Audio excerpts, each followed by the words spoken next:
Hello friends, कैसे हैं आप सब। तो डियर, आज की क्लास में हम लोग डिस्कस करने वाले हैं आपका क्लास 6 का सिविक्स का चैप्टर 1 विविधता की समझ। देखिए, हम लोग यहाँ पे क्लास 6, 7, 8 का जितने भी आपका हमारा चैप्टर है उसका हम लोग एमसीक्यू कर रहे हैं। चैप्टर का डिस्कशन हम लोग कर चुके हैं, लेकिन यहाँ पे हम लोग जो है चैप्टर वाइज एमसीक्यू कर रहे हैं, ठीक है ना। तो चलिए हम लोग स्टार्ट करते हैं आज का क्लास। पहला क्वेश्चन देखिए, वास्को डी गामा ने भारत आने के लिए किस मार्ग की खोज की थी? सड़क का रास्ता, समुद्री रास्ता, जहाज और रेल। तो ये सबको पता है कि इन्होंने समुद्री रास्ता की खोज की थी, तो आंसर बी हो जाएगा। नेक्स्ट है, यात्रा वृतांत किसने लिखा जिसमें लेखक ने मुसलमानों के जीवन का वर्णन किया? जवाहरलाल नेहरू, लाल बहादुर शास्त्री, इब्न बतूता, इंदिरा गांधी। तो याद रखिएगा, यात्रा वृतांत जो है ये इब्न बतूता लिखा था। ये क्वेश्चन कई बार हमारा स्टेट में पूछा गया है इब्न बतूता के बारे में, तो याद रखिएगा यात्रा वृतांत से संबंधित रखते हैं हमारा इब्न बतूता। नेक्स्ट क्वेश्चन है, प्राचीन भारत समाज में गैर बराबरी किसने पैदा की? सती प्रथा ने, अंग्रेजी भाषा ने, आश्रम व्यवस्था ने, जाति प्रथा ने। तो हमारा आंसर क्या हो जाएगा? जाति प्रथा हो जाएगा। नेक्स्ट है, विविधता को और क्या कहते हैं? असमानता, एकता, एक समान, इनमें से कोई नहीं। तो एकता हो नहीं सकता, एक समान हो नहीं सकता, असमानता हो जाएगा। होता कैसे है? देखिए, असमानता जैसे आपके क्लास में अगर 10 बच्चे हैं, ठीक है, अगर आप 10 बच्चे को पेंटिंग बनाने दीजिएगा तो सबकी पेंटिंग जो रहती है ना वो डिफरेंट होता है, ठीक है। किसी की पेंटिंग एक जैसा नहीं रहेगा, सबका पेंटिंग अलग अलग हो जाएगा। तो इसको हम लोग क्या कहते हैं? इसी को हम लोग असमानता कहते हैं। तो आंसर ए हो जाएगा, विविधता। नेक्स्ट है आपका, जलियांवाला बाग हत्याकांड कब हुआ था? तो 20 अप्रैल 1807, 17 फरवरी 1913, अप्रैल 1919 ईस्वी में। तो आंसर सी हो जाएगा। देखिए, जितने भी क्वेश्चन है वो हमारा क्लास 6 का चैप्टर 1 में हम लोग ये सारे चीज़ का जिक्र किया हुआ है। और हमारा जो आपको क्वेश्चन पूछा जाता है, जैसे कि यहाँ पर डायरेक्ट क्वेश्चन पूछ लिया गया कि जलियांवाला बाग हत्याकांड कब हुआ, ठीक है। तो इस तरीके से डायरेक्ट क्वेश्चन हमारा स्टेट में पूछ लिया जाता है, इसलिए 6 to 8 की एनसीईआरटी की बुक जो है काफ़ी इंपॉर्टेंट है। तो 13 अप्रैल 1919 हो जाएगा। नेक्स्ट है, बौद्ध धर्म लद्दाख के रास्ते कहाँ पहुँचा था? लेह, लद्दाख, तिब्बत, उपयोग सभी। तो याद रखिएगा ये तिब्बत पहुँचा था। नेक्स्ट क्वेश्चन है आपका, तिब्बत के लोग किस धर्म के अनुयायी थे? बौद्ध धर्म के, इस्लाम धर्म, बौद्ध व इस्लाम दोनों धर्म। हमारा आंसर सी हो जाएगा, ये बौद्ध और इस्लाम धर्म दोनों के जो है अनुयायी थे। तो आंसर सी हो जाएगा। नेक्स्ट है, 3 बच्चों द्वारा बनाए गए चित्र अलग अलग होंगे, ये क्या दर्शाती है? अभी हम आपको बताए थे एकता को, विविधता में एकता। तो हमारा आंसर बी हो जाएगा, विविधता को हो जाएगा। नेक्स्ट है, विविधता का अनेकता। नेक्स्ट है आपका, ओणम का एक विशेष आकर्षण क्या है? मछली पकड़ना, नाव प्रतियोगिता, और चीना मट्टी में खाना पकड़ना, और मछली पकड़ना, ठीक है, इनमें से कोई नहीं। तो देखिए ये भी है। तो ओणम का एक विशेष आकर्षण क्या होता है? ये आपका नाव प्रतियोगिता होता है। यानी ओणम जो है एक फेस्टिवल होता है और इसमें जो है नाव प्रतियोगिता होता है, तो ये इसको एक विशेष बनाता है। तो आंसर बी हो जाएगा।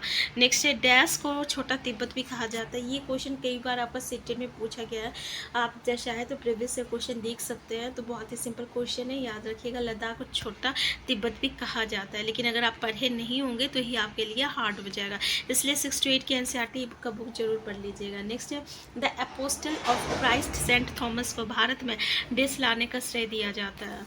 इस्लामी, जैन धर्म, इस्लाम धर्म, यहूदी। तो क्या है? The apostle of Christ saint Thomas. तो ये हमारा आंसर क्या हो जाएगा? हमारा आंसर ईसाई धर्म हो जाएगा, आंसर सी हो जाएगा। नेक्स्ट है, किसी एक तहत लोगों के एक साथ आना, डैश है, विविधता, संस्कृति, कस्टम, एकता। तो एक तहत मतलब कि अभी जो हम लोग का ओपीएस सिस्टम को लेके हुआ था, NPS system, new pension system को लेके हुआ था, सभी लोग एक साथ आए थे और इन्होंने मतलब कि मोदी के साथ जो है इसके मतलब कि अगेंस्ट में सब एक साथ बोले कि नहीं ये सही नहीं है, आप पुराना जो पेंशन सिस्टम है, ओल्ड पेंशन सिस्टम, आप उसको लागू किया जाए। तो फिर नया पेंशन सिस्टम वो लागू कर दिया। तो यहाँ पे सभी लोग एक साथ आए, इसी को हम लोग क्या कहते हैं? एकता कहते हैं, ठीक है। नेक्स्ट क्वेश्चन है आपका, लद्दाख से संबंधित निम्नलिखित कथनों पर विचार कीजिए। पहला है, लद्दाख जम्मू कश्मीर के पूर्वी हिस्से में पहाड़ियों में बसा एक रेगिस्तानी इलाका है, यहाँ बिल्कुल भी बारिश नहीं होता। तो ये तो आपको भी पता है कि लद्दाख में बारिश नहीं होता। तो और ये क्या है, जम्मू कश्मीर के पूर्वी हिस्से में पहाड़ियों में बसा एक रेगिस्तान इलाका है। ठीक है, तो चलिए ये एक रेगिस्तान इलाका भी है। नेक्स्ट, यहाँ के लोग खास तरह के बकरी पालते हैं। इसको पता है ना कि पश्मीना ऊन जो है ये आपका जम्मू कश्मीर लद्दाख से ही मिलता है। हमारा आंसर क्या हो जाएगा, ए बी, ये दोनों सही है। ठीक है, ये दोनों स्टेटमेंट बिल्कुल सही है। तो ये जो है लद्दाख के बारे में डिस्कस किया गया है क्लास 6 का चैप्टर 1 में। ठीक है, तो ऐसे ही स्टेटमेंट बेस्ड क्वेश्चन हमारा आता है यहाँ पे। ठीक है, तो ये भी क्वेश्चन आपसे पूछा गया है और ये हमारा सेटेट का प्रीवियस ईयर क्वेश्चन है। तो ये भी स्टेटमेंट सही है, ये भी स्टेटमेंट सही है। पश्मीना ऊन के बारे में ज़रूर याद रखिएगा। ये खास बकरी से मिलता है जो कि बहुत ही मुलायम, बहुत ही सॉफ्ट होता है और काफ़ी गर्मदायक होता है, जो कि हमें जम्मू कश्मीर से मिलता है। और जम्मू कश्मीर कहाँ, तो लद्दाख में। नेक्स्ट, सॉरी, लद्दाख आए जम्मू कश्मीर में और ये जम्मू कश्मीर से मिलता है। नेक्स्ट है, केरल में निम्न में से किन मसालों की विशेषता है, लौंग, काली मिर्च, इलायची। तो ये सभी चीज़ जो है केरल में देखने को मिलता है। नेक्स्ट है, केरल में लद्दाख में पाली जाने वाली भेड़ से मिलने वाली ऊन कौन सी है, नायलॉन, पश्मीना। तो आपको क्या है, पश्मीना है। नेक्स्ट है आपका, लद्दाख जम्मू कश्मीर के किस हिस्से में बसा है। तो अभी हम लोग डिस्कस किए थे पूर्वी हिस्से में बसा है। ठीक है, जो पहला वाला स्टेटमेंट था, ठीक है, तो उसमें दिया हुआ था कि पूर्वी हिस्से में है, तो याद रखिएगा ये जम्मू कश्मीर के पूर्वी हिस्से में है। नेक्स्ट है, उस धर्म का क्या नाम है जो लद्दाख से होते हुए तिब्बत पहुंचा, जैन धर्म, बौद्ध धर्म, इस्लाम धर्म। तो बौद्ध धर्म, तो ये डिस्कस किया गया था ना कि बौद्ध धर्म जो है वो मतलब लद्दाख से होते हुए तिब्बत पहुंचा था। नेक्स्ट है, लद्दाख के लोग क्या खाते हैं, मक्खन, चीज, मांस। तो ये दूध से जो चीज़ें होती है ना वो ज़्यादा खाते हैं, यानी पशु से जो भी चीज़ें मिलती है उसे वो ज़्यादा खाते हैं। तो आंसर डी हो जाएगा। नेक्स्ट है आपका, लद्दाख के लोगों का इस्लाम से परिचय करीब कितने वर्ष पूर्व हुआ था, 700, 400, 300, 500, 700। तो ये 400 साल पहले पूर्व हुआ था। नेक्स्ट है, किसी क्षेत्र का इतिहास किससे जुड़ा होता है, देश के धरातल से, देश के भू आकारों से, देश की वनस्पति से। तो ये पूरे भूगोल से जुड़ा हुआ रहता है। तो आंसर डी हो जाएगा। तो आंसर डी हो जाएगा। नेक्स्ट है, केरल भारत के कौन से कोने में स्थित है, दक्षिणी पश्चिम में, दक्षिणी पूर्वी में, उत्तर पूर्वी में। तो ये आपका दक्षिणी पश्चिम में जो है केरल जो है भारत का दक्षिणी पश्चिम में है। तो आंसर ए हो जाएगा। नेक्स्ट है, 200 वर्ष पहले लोग एक स्थान से दूसरे स्थान पर जाने के लिए किसका प्रयोग करते थे, पानी की जहाज, ऊँट या घोड़े, बस वो कार। तो बस वो कार था नहीं, तो आंसर डी हो जाएगा। और पानी की जहाज और ऊँट या घोड़ा। नेक्स्ट है, केरल के संदर्भ में निम्न कथनों पर विचार कीजिए। पहले, भारत में ईसाई धर्म की शुरुआत केरल में भी। नेक्स्ट है, केरल की जमीन चावल की कृषि के लिए अत्यंत उपयोगी है। नेक्स्ट है, ओणम केरल में मनाया जाने वाला त्यौहार है। तो ये तो आपको पता है ओणम के बारे में। तो बताइए हमारा आंसर क्या हो जाएगा, केवल 1 या 2 या केवल 3 या 1 या 3। हमारा आंसर जो होगा ये तीनों हो जाएगा। तीनों स्टेटमेंट बिल्कुल सही है, आंसर डी। ठीक है, तो केरल की जमीन में सबसे ज़्यादा चावल की कृषि होती है और भारत में ईसाई धर्म की शुरुआत जो है ये भी केरल में ही हुई थी। नेक्स्ट है आपका, केरल व लद्दाख किस तरह से भिन्न है, भौगोलिक विशेषता है, ऐतिहासिक विशेषता है। तो ये आपका भौगोलिक विशेषता से एक दूसरे से अलग है। नेक्स्ट है, अनेकता में एकता का विचार किसने दिया, डॉक्टर भीमराव अंबेडकर, जवाहरलाल नेहरू, इंदिरा गांधी और रविंद्रनाथ टैगोर। तो ये जवाहरलाल नेहरू दिए थे। क्वेश्चन ये पूछा जाता है, यूनिटी इन डाइवर्सिटी, जिसको हम लोग इंग्लिश में अनेकता में एकता।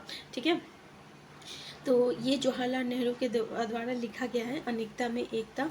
तो ये क्वेश्चन पूछा जाता है। ठीक है, तो याद रखिएगा जवाहरलाल नेहरू से संबंध रखता है आपका ये किताब, विचार अनेकता में एकता। नेक्स्ट है, अंग्रेजी में सब्जेक्ट क्या क्या। देखिए ये भी क्वेश्चन है कि अंग्रेजी में सब्जेक्ट का क्या अर्थ होता है। तो विषय भी होता है, प्रजा भी होता है। आंसर सी हो जाएगा। ठीक है, क्योंकि एनसीईआरटी में ये चैप्टर में हम लोग पढ़े हुए हैं कि अंग्रेजी में सब्जेक्ट का मतलब विषय भी होता है और प्रजा भी होता है। तो आंसर सी हो जाएगा। नेक्स्ट है, डिस्कवरी ऑफ इंडिया किसने लिखी है, पंडित जवाहरलाल नेहरू ने, Lal Bahadur Shastri, doctor Rajendra Prasad, Indira Gandhi. Answer A हो जाएगा, पंडित जवाहरलाल नेहरू। आंसर ए हो जाएगा। नेक्स्ट है, विविधता का क्या अर्थ है, भिन्नता, अलग अलग, अनेकता, उपयोग सभी। तो भिन्नता, अलग अलग, अनेकता। तो ये आंसर क्या हो जाएगा, आंसर डी हो जाएगा। नेक्स्ट है, हमारे राष्ट्रगान की रचना किसने की, पंडित जवाहरलाल नेहरू, महात्मा गांधी, बंकिम चंद्र, रविंद्रनाथ टैगोर। तो आंसर डी हो जाएगा। राष्ट्रगान की रचना जो है रविंद्रनाथ टैगोर ने की थी। नेक्स्ट है, एटलस को क्या कह सकते हैं, नक्शा, मानचित्रों का समूह।